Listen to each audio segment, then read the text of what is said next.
আমি অনেক কয়েকবার একই রকম প্রশ্ন পেয়েছি এই ইউটিউবে যে শিলিগুড়ির আশেপাশে অফবিট জায়গা কি আছে এবং কম খরচের মধ্যে মোটামুটি 2 থেকে 3 হাজার টাকার মধ্যে কোথায় ভালো ঘোরার জায়গা আছে সেই নিয়ে একটা ভিডিও বানাও। তো আজকে সেই ভিডিওটা আমি নিয়ে এসেছি, তো সঙ্গে থাকুন। তার আগে একটা ইন্ট্রো।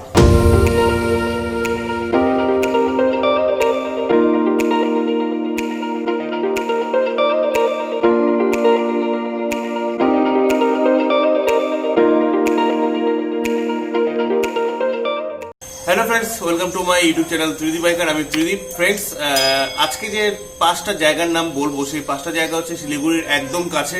কাছে বলতে 50 থেকে 80 কিলোমিটারের মধ্যেই, আর যেতে লাগবে মোটামুটি 1 ঘন্টা থেকে 2 ঘন্টা ম্যাক্সিমাম। আপনারা এই 5টা জায়গায় 2 থেকে ম্যাক্সিমাম 3 দিন থাকতে পারবেন, আর আপনাদের খরচা মোটামুটি হবে 2 থেকে 3 হাজার টাকা পার হেড। তো চলুন শুরু করা যাক।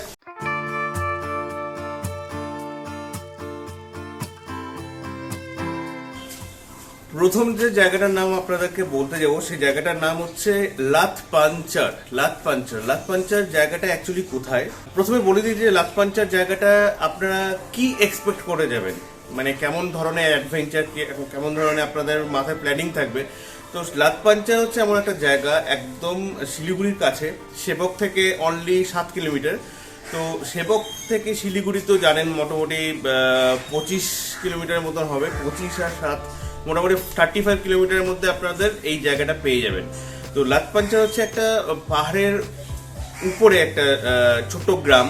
এই গ্রাম থেকে আপনারা শিলিগুড়ি শহর দারুণ দেখতে পারবেন। আর আপনাদের যদি মনে করেন যে উইকেন্ড কাটাবেন, তো লাথপাঞ্চার হচ্ছে একটা একদম পারফেক্ট ডেস্টিনেশন আপনাদের জন্য। তো লাথপাঞ্চারে আপনারা যাবেন কেমন করে, যদি আপনারা মনে করুন বন্ধুরা মিলে যান, বা আপনারা যদি মনে করুন ফ্যামিলি নিয়ে যান, তো আমার মতে বেটার হবে আপনারা গাড়ি ভাড়া করে যান। ঠিক আছে, গাড়ি শিলিগুড়ি থেকে ভাড়া করে নিয়ে যাবেন লাথপাঞ্চারে। আর মোটামুটি খরচা পড়বে অ্যারাউন্ড, গাড়ি যদি পিক আপ অ্যান্ড ড্রপ যদি থাকে তো মোটামুটি খরচা পড়বে অ্যারাউন্ড 1 থেকে 1.5 হাজার টাকা। ওকে। আর যদি আপনারা নিজেরা ড্রাইভ করতে পারেন তাহলে জুম কারে আপনারা ড্রাইভ করতে পারেন। তো জুম কারের পুরো ডিটেলসটা আমার নিচে ডেসক্রিপশনে দেওয়া আছে। আর আপনারা যদি মনে করেন যে বাইকে করে যাবেন, তো বাইক আপনারা নিয়ে যেতে পারেন, খুবই ইজি। আর যদি আপনারা মনে করেন যে শিলিগুড়ি পর্যন্ত আপনারা ট্রেনে আসবেন বা প্লেনে আসবেন, তারপর আপনারা বাইক ভাড়া করবেন, তো বাইক ভাড়া কোথা থেকে করবেন সেটাও ডিসক্রিপশন নিচে দেওয়া আছে। আর একটা ব্যাপার হচ্ছে, যদি আপনারা মনে করেন যে না আমার কাছে গাড়িও নেই, আমি গাড়ি ভাড়াও করতে পারবো না, যেরকম সোলো যদি আপনারা মনে করেন যে আপনারা একা যাবেন লাথপাঞ্চারে, তাহলে ওটা কেমন করে যাবেন, আপনারা সেবক পর্যন্ত তো ইজিলি যেতে পারবেন। পিসি মিত্তল যে বাস স্ট্যান্ড আছে শিলিগুড়ি থেকে, তো পিসি মিত্তল বাস স্ট্যান্ড থেকে আপনারা সেবকের যে কোনো ছোট বাস পেয়ে যাবেন, যেগুলো গ্যাংটক যাচ্ছে বা যেগুলো ওই দিকে যাচ্ছে আর কি, মানে সেবক ক্রস করে যেগুলো যাচ্ছে। তো সেবক থেকে আপনাদের লাথপাঞ্চারে আলাদা করে গাড়ি পাওয়া যায়, খুব কম সংখ্যায়, বেশি ঘন ঘন গাড়ি পাওয়া যায় না, কিন্তু পাওয়া যায়। এবার আপনারা যদি মনে করেন সেবক পর্যন্ত গিয়ে আমরা যাব, গাড়ি কম পাওয়া যায়, তাহলে আরেকটা অপশন বলতে সেবক থেকে টুয়ার্ডস গ্যাংটকের পথে আরেকটা জায়গা আছে, মানে সেবকের পরে জায়গাটার নাম হচ্ছে কালীঝোড়া। তো কালীঝোড়া যে জায়গাটা আছে, সে কালীঝোড়া থেকে আপনাকে টুয়ার্ডস বাঁদিকে যে রাস্তাটা উঠে গেছে, সেই রাস্তাতে আপনাদেরকে যেতে হবে টুয়ার্ডস লাথপাঞ্চার। ওখান থেকে জাস্ট 4 কিলোমিটার। তো কালীঝোড়া থেকে গাড়ি পাবেন, শেয়ার ট্যাক্সি পাবেন, শেয়ার গাড়ি পাবেন টুয়ার্ডস লাথপাঞ্চার। তো এরকম করে আপনারা লাথপাঞ্চারে যেতে পারবেন। এবার বলি লাথপাঞ্চার মোড অফ অ্যাডভেঞ্চার কি, মানে আপনাদের কি এক্সপেকটেশন নিয়ে যাবেন। আপনারা যদি মনে করেন যে একটা নিরিবিলি জায়গা থাকবো,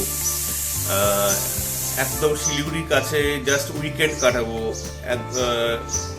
একদম শোর হট্টগোল থেকে একদম আলাদা, পাহাড়ের একদম চূড়ায় থাকবো, একদম একটা সাইডে থাকবো যেখানে বেশি পপুলেশন নেই, একটা ছোট গ্রাম, প্লাস হোমস্টেতে থাকবো, হোমস্টের খাবার খাবো, যদি এরকম আপনাদের প্ল্যান থাকে, তো লাথপাঞ্চার হচ্ছে একদম বেস্ট একটা অপশন। আচ্ছা, এবার প্রশ্নটা হচ্ছে আমি লাথপাঞ্চারে গিয়ে ঘুরতে কোথায় যাব, মানে ঘোরার জায়গায় কি আছে লাথপাঞ্চারের আশেপাশে। দেখুন, প্রথম কথা হচ্ছে লাথপাঞ্চার হচ্ছে এমন একটা জায়গা যেখানে আপনি রেস্ট করার জন্য যাবেন। মানে রেস্ট করার জন্য বলতে আপনি উইকেন্ডে যাচ্ছেন, বিশাল গোটা উইকে প্রচুর চাপ গেছে, সেই চাপটা জাস্ট রিল্যাক্স করার জন্য লাথপাঞ্চার যাচ্ছেন। ঠিক আছে, তো মাইন্ডে সেট করে নেবেন যে লাতপাঞ্চার হচ্ছে এরকমই একটা জায়গা যেখানে আপনি রিল্যাক্স করার জন্য যাচ্ছেন। আচ্ছা, তাও যদি আপনার মনে হয় যে আমি জাস্ট একটা জায়গা আশেপাশে ঘুরতে যাব, তো কোথায় যাবেন? লাতপাঞ্চারের আশেপাশে আছে হচ্ছে সেলফু হিলস। আচ্ছা, সেলফু হিলসের অ্যাজ সাচ কোনো আহামরি কিছু নেই, কিন্তু সেলফু হিলসের মধ্যে একটা অন্যরকম সৌন্দর্য আছে যেটা আপনি অনুভব করতে পারবেন ওই সেলফু হিলসে গেলে। একটা ছোট হিল টপ। তো সেলফু হিলস থেকে আপনি যদি এগিয়ে যান তাহলে একটা থাকার জায়গা আছে যেখানে আপনারা টেন্টিং করতে পারবেন, প্লাস আপনারা ওখানে থাকতে পারবেন, কয়েকটা ঘর আছে। তো সেই জায়গাটার নাম হচ্ছে অহলদারা। তো অহলদারা হচ্ছে একটা টপ অফ দ্য হিল।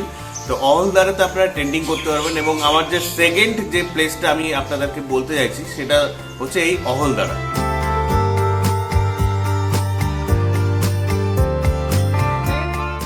তো অহলদারা আর লাতপাঞ্চার একদম পাশাপাশি, জাস্ট 3 কিলোমিটার ডিস্টেন্সে আছে। তো অহলদারাতে আপনারা যদি মোটামুটি মনে করেন যে আপনারা টেন্টিং করতে খুব ভালোবাসেন বা ফ্যামিলি নিয়ে টেন্ট করবেন একদম টপ অফ দ্য হিলে, যেখানে জোকের কোনো সম্ভাবনা নেই এবং ইজিলি বাথরুম পায়খানা ইজিলি ঠিকঠাক পাওয়া যাবে এবং খাওয়া দাওয়া একদম চম্পার দারুণ হবে। তো অহলদারা হচ্ছে একটা রাইট প্লেস। তো আপনারা লাতপাঞ্চার থেকে অহলদারায় ঘুরতে যেতে পারেন সেলফু হিলস হয়ে। আর একটা জায়গা আছে ওই যে সেলফু হিলসের কাছে, সেটা হচ্ছে নামথিং লেক বা নামথিং পোখরি। নামথিং পোখরি একটা ছোট্ট একটা পুকুরের মতন একটা জায়গা, পুরো পাইন ফরেস্টে ঘেরা, দারুণ জায়গা। তো ওখানে একটা রেয়ার স্পিসিস পাওয়া যায়, একটা টিকটিকির মতন স্যালামান্ডার পাওয়া যায়, যেটা এই বর্ষাকালে প্রচুর দেখা যায়। প্লাস ওখানে স্থানীয় সবাইকে যদি আপনি কাউকে যদি রিকোয়েস্ট করেন তাহলে আপনাদেরকে দেখাতে পারে। তো নামথিং পোখরি হচ্ছে একটা দারুণ জায়গা লাতপাঞ্চারের আশেপাশে। অহলদারে কেমন করে যাবেন, যেরকম করে আপনারা লাতপাঞ্চার গেছেন, যেরকম আমি বললাম, যদি আপনাদের নিজেদের গাড়ি থাকে তাহলে আপনারা কালীঝোড়া থেকে আপনারা যেতে পারবেন। প্লাস আপনারা কালীঝোড়ার পরে যে জায়গাটা আছে যেটার নাম হচ্ছে লোহাপুল। তো লোহাপুলের আগে একটা বাঁদিকের রাস্তা উঠে গেছে শিটং দিয়ে, তো সেই শিটংয়ের হয়ে আপনারা অহলদারা যেতে পারবেন। তো এই দুটো রাস্তা মোটামুটি আছে। প্লাস আপনারা যদি মাংপু হয়ে আসতে চান তো মাংপু হয়েও আপনারা অহলদার আসতে পারবেন ভায়ার নামথিং পোখরি হয়ে, মানে নামথিং পোখরি যে রাস্তাটা আছে চলে গেছে সেই রাস্তা দিয়ে আপনারা অহলদারাতে আসতে পারবেন।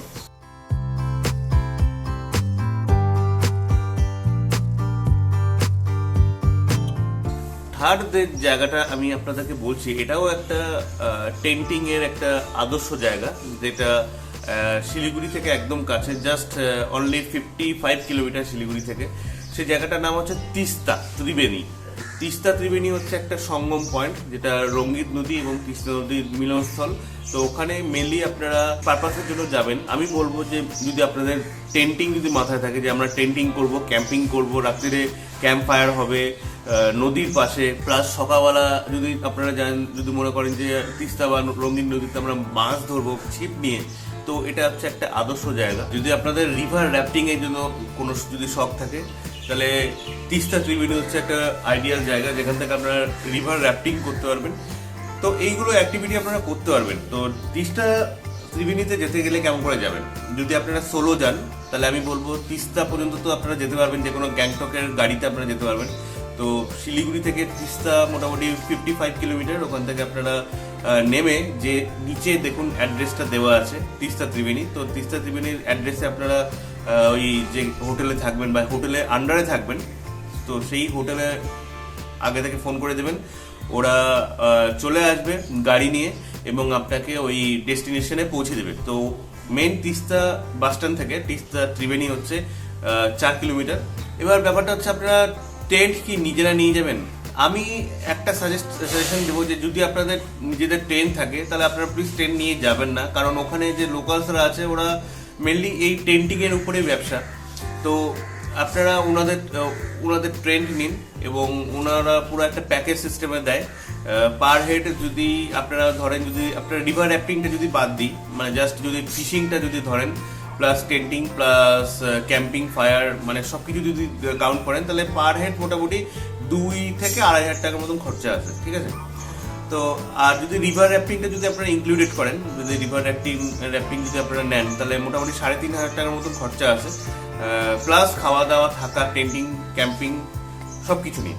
ওকে, তো এটা হচ্ছে তিস্তা ত্রিবেণীর পুরো বিবরণ। আর আপনারা ফ্যামিলি নিয়ে যেতে পারেন, খুবই সেফ, কোনো অসুবিধা নেই, বন্ধু বান্ধব নিয়ে যেতে পারেন, খুবই সেফ। কিন্তু আমি এইটুকুই একটা কথাই বলবো, যদি আপনারা যান তাহলে মোটামুটি বর্ষাকালটা বাদ দিয়ে যাবেন।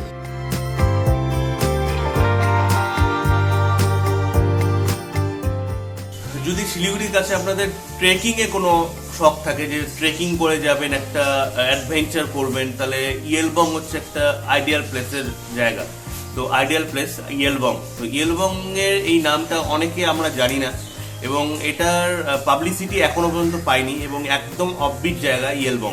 তো ইয়েলবং যেতে হলে আমাদেরকে শেয়ার ট্যাক্সি বা শেয়ার বাসে কোনো অপশন নেই, আমাদেরকে যেতে হবে হচ্ছে ভায়া গাড়ি বুক করে। ঠিক আছে, তো গাড়ি কেমন করে বুক করবেন এটা মোটামুটি আমি নিচে ডেসক্রিপশনে দিয়ে রেখেছি, যে নাম্বারটা আছে সেই নাম্বারে আপনারা ডাইরেক্টলি ফোন করবেন, ওনারা গাড়ির ব্যবস্থা করে দেবেন, এবং আপনারা জাস্ট যাবেন ইয়েলবংয়ে। তো ইয়েলবং হচ্ছে মেনলি প্লেস লোকেশনটা কোথায়? ইয়েলবং হচ্ছে বাগড়াকোট। বাগড়াকোট বলতে আমরা সেবক গেলাম, সেবক থেকে সেবকের ব্রিজটা ক্রস করলাম, ক্রস করে টুয়ার্ডস যে আমরা মালবাজারের দিকে যে রাস্তাটা যাচ্ছে, তো সেই রাস্তার দিকে একটা ব্রিজ আসবে, সেই ব্রিজের পরের জায়গাটার নাম হচ্ছে, একটা গ্রাম আছে, গ্রামের নাম হচ্ছে বাগড়াকোট। তো বাগড়াকোটে থেকে টুয়ার্ডস বা দিকে একটা রাস্তা চলে গেছে টুয়ার্ডস পাহাড়ের দিকে। ওকে, তো সেই জায়গাটা দিয়ে আপনারা ইয়েলবং যেতে পারবেন। ইয়েলবং হচ্ছে মোটামুটি শিলিগুড়ি থেকে অ্যারাউন্ড 44 কিলোমিটার, 44 কিলোমিটার দূর। ইয়েলবং হচ্ছে একটা ছোট গ্রাম। ওকে, ওখানে এখনো মোটামুটি সেরকম হোটেল বা হোমস্টে সেরকম নেই, আছে কয়েকটা আছে, কিন্তু আপনারা যদি মনে করুন 20 জন 25 জন যদি মিলে প্ল্যান করেন, তাহলে ইয়েলবং হচ্ছে ঠিকঠাক জায়গা হবে না এখন পর্যন্ত, আমি যেটুকু বলছি। হ্যাঁ, যদি 5-6 জন মিলে যান তাহলে ইয়েলবং হচ্ছে একটা আইডিয়াল প্লেস। ইয়েলবংয়ে আপনারা মনে করুন সকালবেলা উঠলেন, উঠে ওখানে কটেজ আছে, ওখানে হোমস্টে আছে, ওখানে হোমস্টের নিচে ডেসক্রিপশনে দেওয়া আছে, ওখানে আপনারা গেলেন, গিয়ে ব্যাগপত্র রাখলেন, এবং ওখান থেকে একটা ট্রেক শুরু হয়, সে আপনারা ওই দিনই করতে পারেন বা পরের দিন করতে পারেন। ট্রেকটা হচ্ছে রিভার ক্যানিয়ন। রিভার ক্যানিয়ন বলতে কি বুঝি? রিভার ক্যানিয়ন বলতে চারিদিক দিয়ে আপনার রকি মাউন্টেন্স ঘেরা থাকবে, মধ্যেখান দিয়ে একটা ছোট নদী আছে, তো নদীর উপরে ক্রস করে আপনাকে যেতে হবে রিভার ক্যানিয়ন দেখতে। ঠিক আছে, এটা খুবই একটা অ্যাডভেঞ্চারাস, রিস্ক লেভেলটা একটু হাই, সব রকমের মানুষরা এটা পারবে না, কারণ এটা একটা অন্যরকম একটা এনার্জি লাগে। আর একটা জিনিস হচ্ছে, এই ইয়েলবংয়ের যে রিভার ক্যানিয়নটা আছে, এটা বর্ষাকালে কিন্তু একদমই না, কারণ বর্ষাকালের যে নদীর যে ফ্লো থাকে, সেই ফ্লোতে আপনারা কোনো দিনও কোনো সময় এটা এই অ্যাডভেঞ্চার করতে পারবেন না। তো better to adopt this adventure from December মাস থেকে আপ টু মার্চ এপ্রিল পর্যন্ত করা যেতে পারে।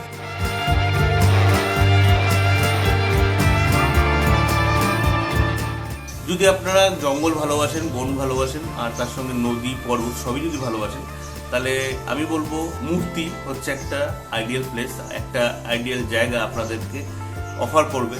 মূর্তিতে অ্যাজ সাচ ঘোরার কিছু নেই, কিন্তু দেখার অনেক কিছু আছে। মূর্তির আশেপাশে মূর্তি নদী আছে, যে নদীতে আপনারা ঘন্টার পর ঘন্টা বসে স্নান করতে পারবেন, ওখানে জাস্ট পুরো ল্যাদ খেয়ে বসে থাকতে পারবেন। ঠিক আছে, একদম দারুণ জায়গা। মূর্তিতে মূর্তির আশেপাশে ঘন জঙ্গল আছে, ওই জঙ্গলে আপনারা সাফারি হিসাবে করতে পারেন। দূরে পাহাড় আছে, ভুটানের পাহাড় আছে, মোটামুটি মূর্তি থেকে অ্যারাউন্ড 15 থেকে 17 কিলোমিটার যেতে হয়। তো ওখানে আপনারা পাহাড়ে যেতে পারবেন, যা স্টার্টিং পাহাড়, ভুটানের পাহাড়, ওটা হচ্ছে ভুটানের বর্ডারের পাহাড়, তো ওখানে যেতে পারবেন।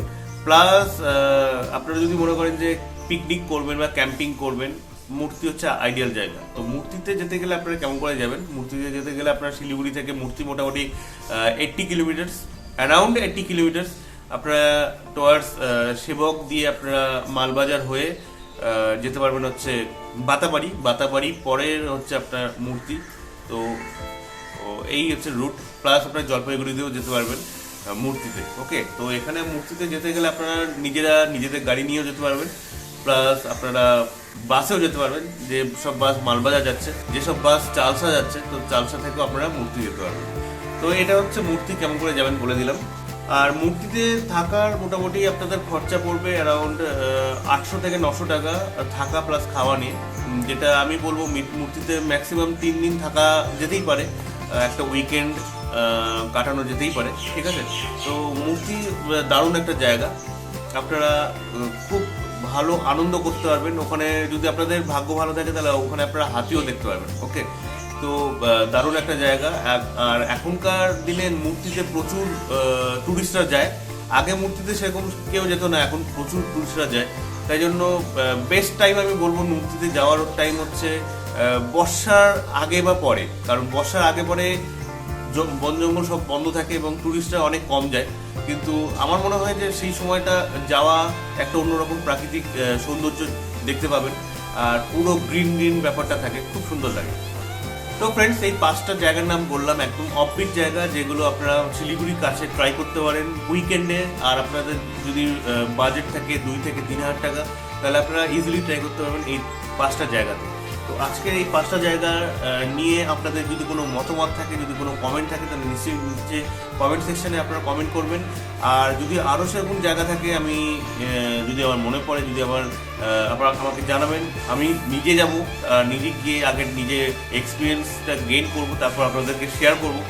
আর আরও সব ভিডিও আমার আছে এরকম প্রচুর পাহাড়ে প্লাস বিভিন্ন জায়গায়, সেই সব ভিডিও আমার এই চ্যানেলে পাবেন। আর যদি আমার এই চ্যানেলের প্রত্যেকটা ভিডিও আপনার দেখে মোটামুটি মনে হয় যে চ্যানেলটাকে সাবস্ক্রাইব করা দরকার, তো আপনারা প্লিজ সাবস্ক্রাইব করে দেবেন, পাশে বেল নোটিফিকেশনটা অল করে দেবেন, তাহলে প্রত্যেকটা নোটিফিকেশন আপনারা পেয়ে যাবেন।